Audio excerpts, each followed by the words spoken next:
Hello everyone. In today's video, we will be delving into a disturbing crime. Let's begin. The crime began in a middle-upper-class neighborhood just outside Fort Lauderdale, Florida, where 5-year-old Patrick resided with his adoptive parents, Kay and Joe Morrissy. While lying in bed with his eyes closed, Patrick was only pretending to sleep, and that night, he witnessed something he should never have seen. The detective inquired, "Earlier, you mentioned having information about some robbers or something, right?" On April 5, 2010, the Morrissy family's idyllic life took a harrowing turn when 5-year-old Patrick awoke to the sounds of his parents' screams. He recounted, "The boy said he put these little tying things on my mom and my dad so they couldn't walk." Patrick became an eyewitness to the nightmare, marking it as the most severe case of home invasion ever witnessed in the state of Florida. Plantation Police Department, how can I help you? At just 5 years old, he would become the sole individual capable of saving his mom and putting an end to the killer's reign of terror, a detective remarked. "Wow, you're like a hero." According to Patrick's mother, a dreadful crime shattered the middle-upper-class neighborhood just outside of Fort Lauderdale. The address? 601, Northwest 75th Terrace, the Morrissy residence. It's 10 p.m., and Joe Morrissy has dozed off in front of the TV. His wife Kay is still awake, working in her craft room, while their 5-year-old son, Patrick, sleeps in the master bedroom. Something is about to wake him up. The Plantation Police Department responds, "How can I help you?" A request for a dispatch on a residential fire alarm is made, and when asked for the resident's last name, it is spelled out, Mor. 2 hours later, a little past midnight, Kay's daughter Christina, who lives 10 minutes away, arrives on the scene. Christina wakes up to her cell phone ringing, an unusual occurrence at this late hour. Initially hesitant to answer, a gut feeling prompts her to pick up the phone. On the other end is her mother, barely audible amidst sirens and chaos, urgently urging her to come over.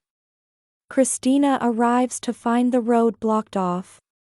Pushing past officers, she runs down the street to her mother, standing in her pajamas, covered in blood, looking small and helpless in shock and confusion. Kay cries out, "He's gone. They killed him." Misinterpreting initially, Christina thinks her mother refers to the intruders. Holding her in her arms, she sees flames and smoke rising from the house. Patrick is safe with the neighbors, but the unimaginable ordeal he endured is beyond comprehension. In the midst of Kay's interrogation, Patrick sits alone in the next room, waiting for someone to approach him with questions.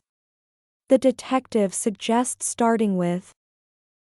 The detective questioned the 5-year-old about the events of the previous night, starting from the beginning. Patrick recounted that he was in his craft room with the TV on when he heard a noise, as if something had fallen. He looked up and saw someone. As the interrogation continued, doubts were cast on Kay Morrissy's credibility. To validate her account, investigators turned to the only other eyewitness, 5-year-old Patrick. The detective then engaged Patrick in conversation. "Detective, all right, Patrick, let me ask you something, okay?" Patrick, "Yeah." Detective, do you know what a lie is? Patrick, Detective, a lie? Patrick, "Yeah." Detective, what is it? Patrick, it's when you don't tell the truth and you do something bad. Detective, and what happens when you tell a lie? Patrick, you get in trouble. The detective continued questioning Patrick. "Detective, I know earlier you said you knew something about some robbers or something." Patrick, yes. Detective, like what happened? Patrick, robbers in our house, and my dad died. It's evident that Patrick doesn't fully grasp the reality of his father's death, believing that the man who adopted him will return. The detective tries to redirect the conversation. Detective, do another somersault, so I can get a picture. Patrick, hold my hat.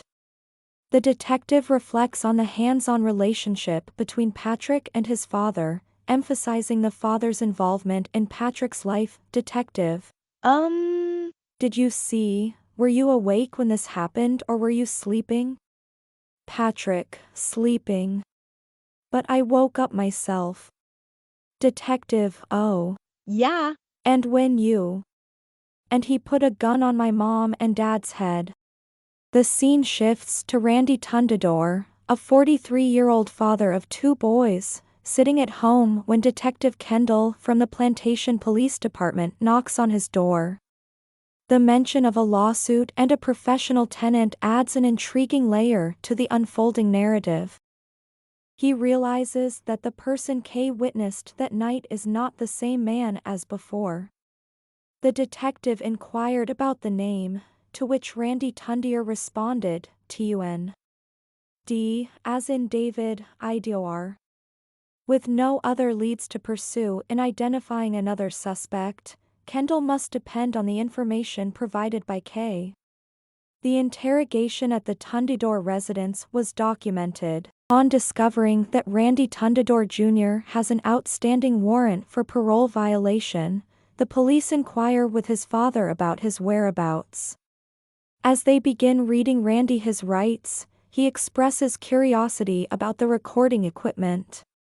Despite being composed, Randy Jr. is eager to engage in conversation, vehemently denying any involvement in the murder and expressing a desire to clear his name. The interview spans several hours, during which Detective Kendall struggles to discern Randy's guilt or innocence. When Kendall reveals how they linked Randy to the crime, Randy Jr. appears unsurprised by his father's disclosure. He defends his father as a good man, emphasizing his hard work and integrity, while maintaining his own innocence in the murder case. Despite Randy Jr.'s protests, Kendall expresses suspicion, suggesting a need to clear the air.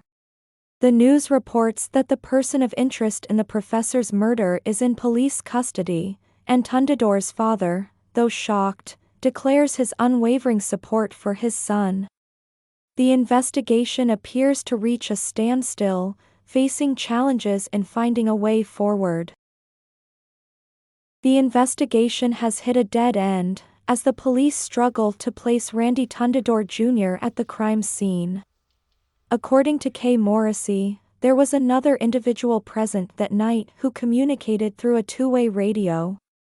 Kay informed detectives that this person refused any direct interaction, insisting on being only a listener. The police faced challenges, having identified only one suspect with no apparent motive. As time passes, the chances of uncovering the truth diminish without additional evidence, leaving Joe Morrissy's murder unresolved. Christina emphasized her mother's desire to detach his memory from that night, leading to a closed casket at the funeral. Patrick's mother, Kay, expressed her concern about shielding him from the traumatic sight of his father's condition. Patrick, at 5 years old, struggles with the absence of his father and begins displaying signs of PTSD. The detective appreciates cooperation from the family and clarifies that they are not under arrest. A surprising turn occurs when Detective Kendall receives an unexpected call from Randy Tundador Sr.'s second son, Sean. Sean shocks the detectives with the revelation that his father, Randy Sr., is responsible for the murder.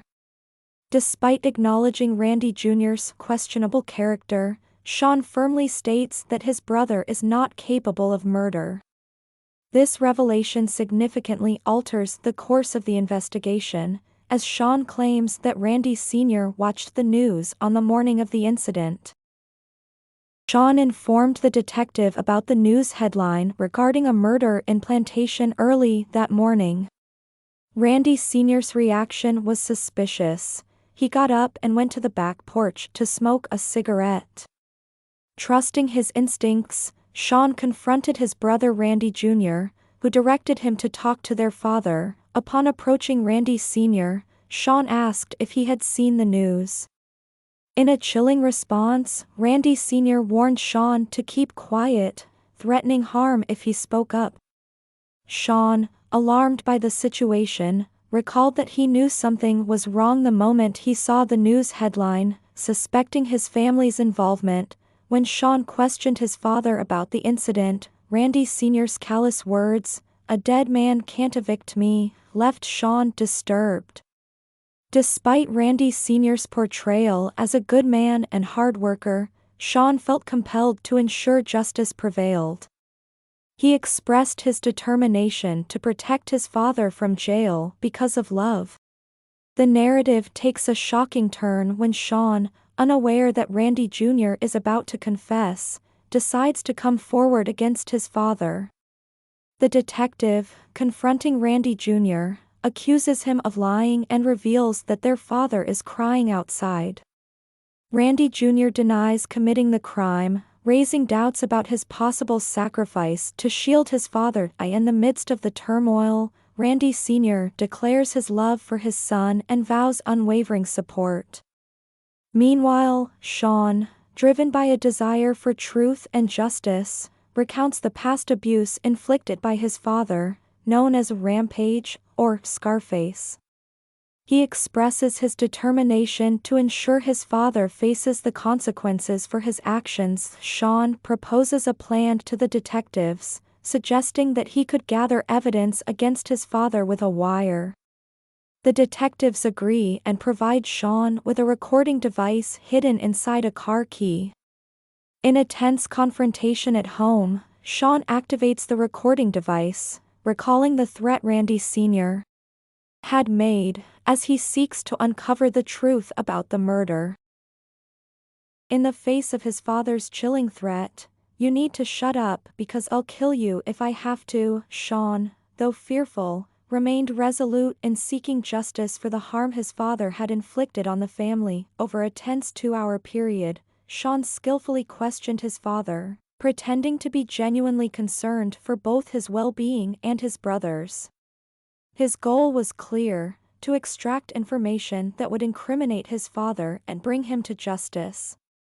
The weight of the situation was palpable as Sean navigated the delicate balance between fear and determination. The following morning, Sean returned the recording device to the police station, confident that he had obtained sufficient evidence to secure his father's conviction.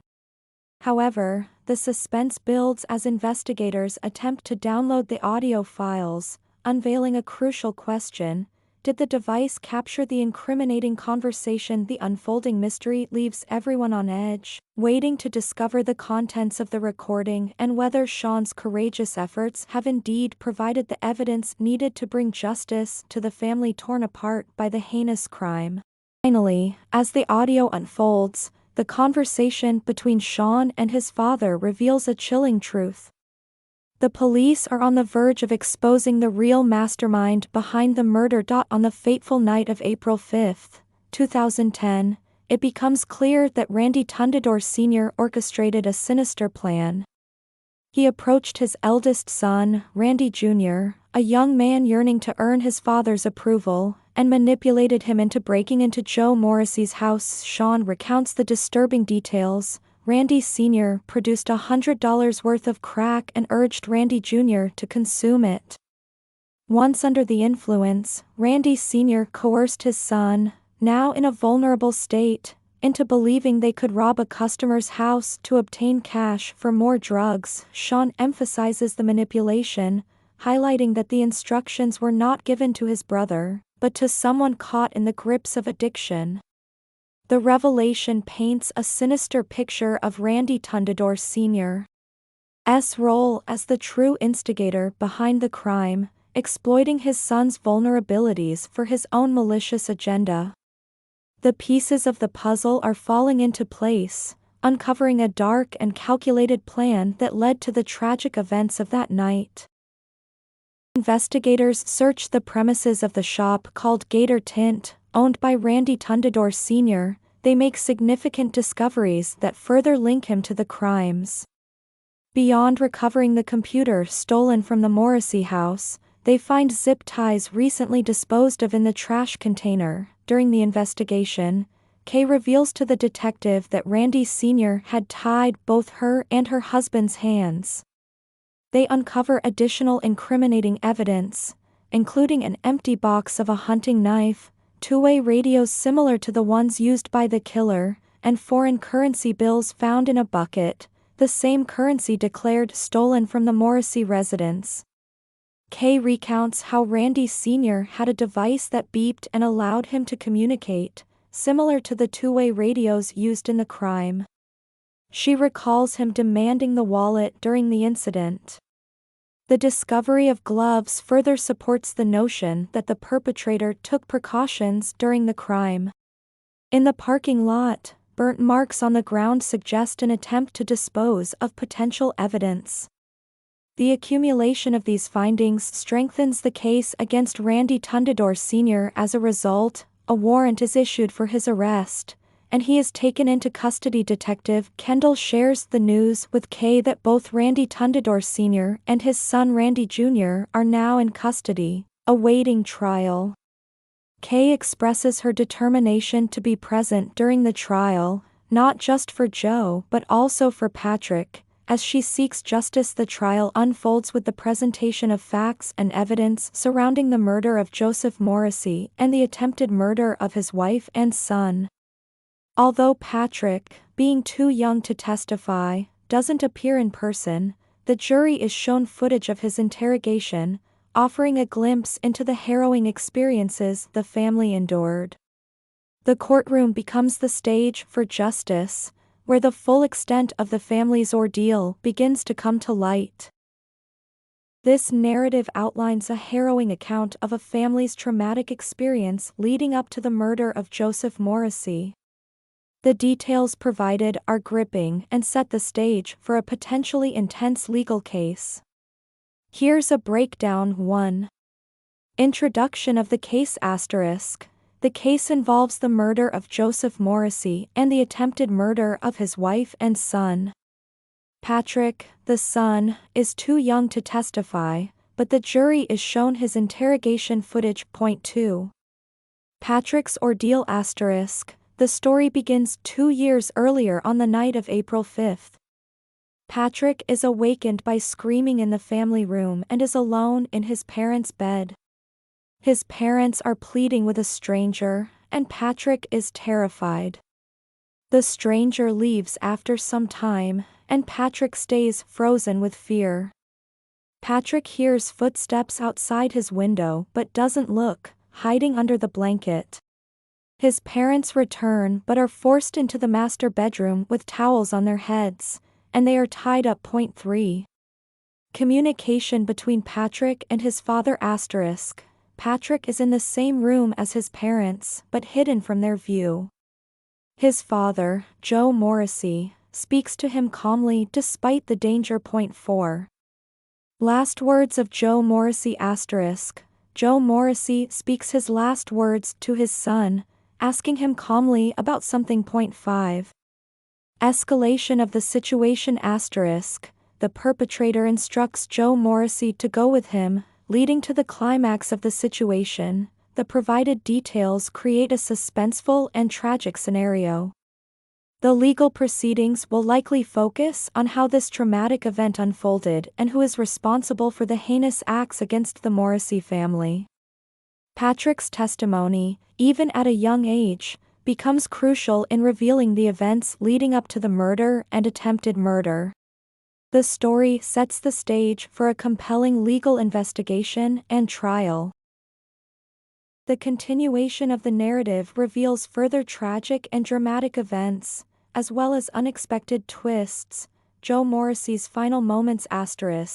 Joe is taken into the family room, and Patrick continues to pretend as if his father asked. Patrick overhears his father begging for the family's life, but then there is silence. Despite being in a life-threatening situation, Joe fights to protect his family, even when he is dying. Patrick's heroic act asterisk. Patrick lies still for a while, hoping to hear his father's voice again but never does. He eventually hears the flickering flames of a fire in the kitchen. His mother wakes him up, still tied up, and Patrick realizes he's the only one who can save her. In the rising smoke, Patrick goes to his mother's craft room, grabs scissors, and cuts her bonds. In the courtroom, Patrick's account leaves everyone speechless, and he is praised as a hero. Randy Tundador Jr. S. testimony Randy Tundador Jr. surprises everyone by confessing to the crimes and testifying against his own father. He expresses his belief that a father's role is to protect, not harm, his children. Randy Tundador Sr. is portrayed as betraying his sons to save himself, in stark contrast to Joe Morrissy's protective instincts for his family. The narrative takes unexpected turns with Randy Tundador Jr.'s confession and testimony against his father.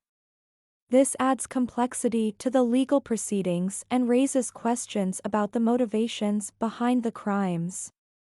The contrast between Joe Morrissey's actions to protect his family and Randy Tundador Sr.'s betrayal of his own sons adds a layer of moral and emotional complexity to the story. The courtroom drama is heightened by these revelations, creating a compelling and intricate narrative. The conclusion of the narrative provides closure to the legal proceedings and highlights the resilience and strength of those affected by the tragic events. Verdict and sentences asterisk. Randy Tundador Jr. is sentenced to 40 years in prison for his role in Joe Morrissey's death. Randy Tundador Sr. is found guilty of multiple felony charges and is sentenced to death. Emotional impact on witnesses asterisk. Kay vividly remembers the moment Randy Sr. was found guilty, emphasizing the sound of the handcuffs clicking. Sean, despite losing his brother and father, is commended for doing the right thing for Patrick and his mom. The detective expresses pride in Sean and acknowledges the crucial role of the recording in securing Randy Sr.'s conviction. Sean Tundador's bravery asterisk. Sean is recognized as a brave individual who chose to break the cycle of abuse by doing the right thing. Despite facing criticism for his actions, Sean stands firm in his belief that he did the right thing. Patrick and Kay's resilience asterisk. Patrick is hailed as a hero for saving his mother's life and helping her save his own. Patrick and his mom, Kay, continue to support each other, ensuring that Joe Morrissey's sacrifice is not forgotten. Their lives serve as a tribute to Joe Morrissey, demonstrating that even after tragedy, there is a life worth living asterisk survival and inspiration asterisk. Kay and Patrick share their experiences to inspire others, showcasing that it is possible to survive and thrive after tragedy. They emphasize the importance of supporting one another and not letting the sacrifices made be in vain. The narrative concludes on a note of resilience, strength, and the power of individuals to overcome adversity. The story highlights the impact of the legal system, the courage of those who choose to do the right thing, and the enduring strength of the survivors. Thank you for watching. Please don't forget to subscribe, like, and share the video with friends and family, and let me know your opinion in the comments section.